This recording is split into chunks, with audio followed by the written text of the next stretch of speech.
Yep, our rinky-dinky $2 clicker is what solved this riddle. Let me explain. The dog I'm working with in this video is Billy. He's from the video that I recently uploaded called How to Steal a Dog. He's the dog that was chained to a tree. You can only imagine we had some stuff to work through. Billy's previous owners told me that the reason he was chained to that tree was because he was impossible to walk on a leash, that he was just far too strong. There's nothing unique or extra difficult about Billy. He's not some special breed of extra strong pit bull that you can't control or that you can't train. He just needed training. And living on a 50-pound chain certainly didn't help any of that. Everything I put in that leash foundation course is everything I taught Billy. In fact, he's in most of those videos. He's an A+ rock star when he's on a leash and there's no distractions. But that's not real life. I can't adopt him out like that because the second he sees a dog, a cat, a person, I'm hanging on for dear life. He's checked out and he's going, which is why using the clicker has completely changed everything. And this is how I work it. This is just a marker. It's no different than when I say, yes, good job, when I'm training my dog. Once my dog does something that I want them to do, I want to mark that behavior. And so I always will give them a high-pitched Mickey Mouse voice. It's either yes, it's good job, one of those two. Yes! The noise that it makes is very alerting to dogs. They hear it and they want to see what's going on. So they have a habit to just look at you.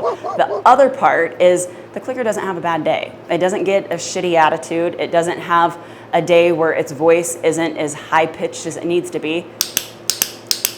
It's the most consistent thing. So when you pair it with food, click, food, click, food, click, food, click, food. Now my dog knows every time they hear this, something good is coming. The first part to utilizing this is flooding the clicker. You're not gonna ask your dog to do anything. All you're gonna do is click and give them a piece of food. It takes them about 5 seconds to understand what that means.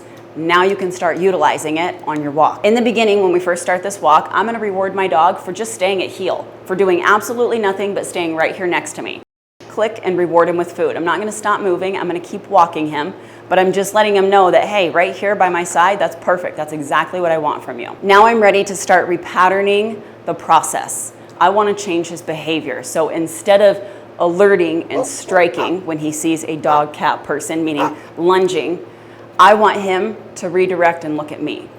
Anytime he sees a distraction, instead of his old behavior, which was to lunge and go, I want his default behavior to be to look up to me.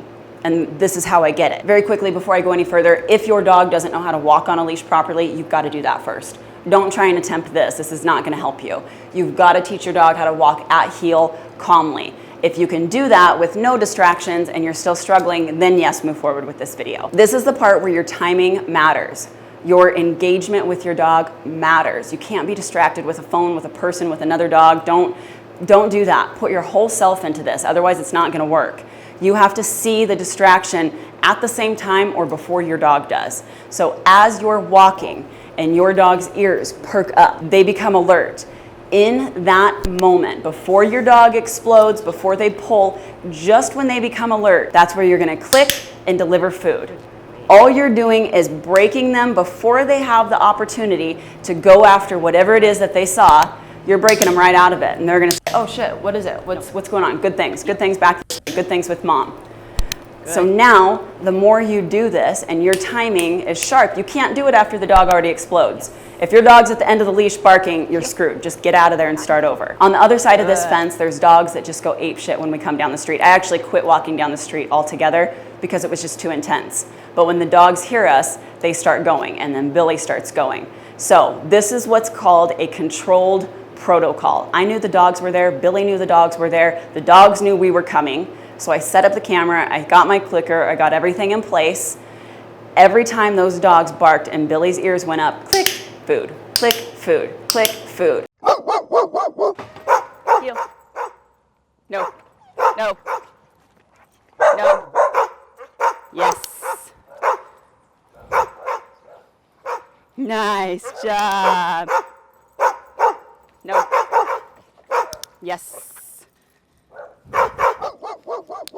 What you're seeing now are massive breakthroughs for this dog. This was a dog that would quite literally just blow you off and rip your arm off when he heard or saw another dog, cat, or person. And now the repatterning has shifted him. This is only 3 days worth of training, and we're already having wild success. So to answer your question, no, you are not always going to have to hand feed your dog on the walk, and you will not always have to use the clicker. But in the beginning, you definitely want to keep doing this because this is repatterning what the behavior is. I can't drive home hard enough. If your dog doesn't know how to walk on a leash with no distractions, don't do this video. You've got to do that first. I put together the Leash Foundation course. It's $20. It's 78 minutes of footage broken into 7 different modules of step-by-step exactly what to do. So you don't have to search all over YouTube. You don't have to pay $1 million for a trainer. Go through this process. It's yours forever. Rewatch it as many times as you need to. In addition to that, everybody that's bought the course, I put them into a private Facebook group. It's a community of support. You can post your updates. You can ask me questions as often as you need to. The link for that course is in the description below. All right, you guys, that's it. If this video was helpful for you, like it, subscribe to the channel, hit that notification bell. If you haven't checked out this video, it's one of my favorites. Go watch that one next. Lastly, if you want a better dog, you got to get creative. I'll see you guys in the next video.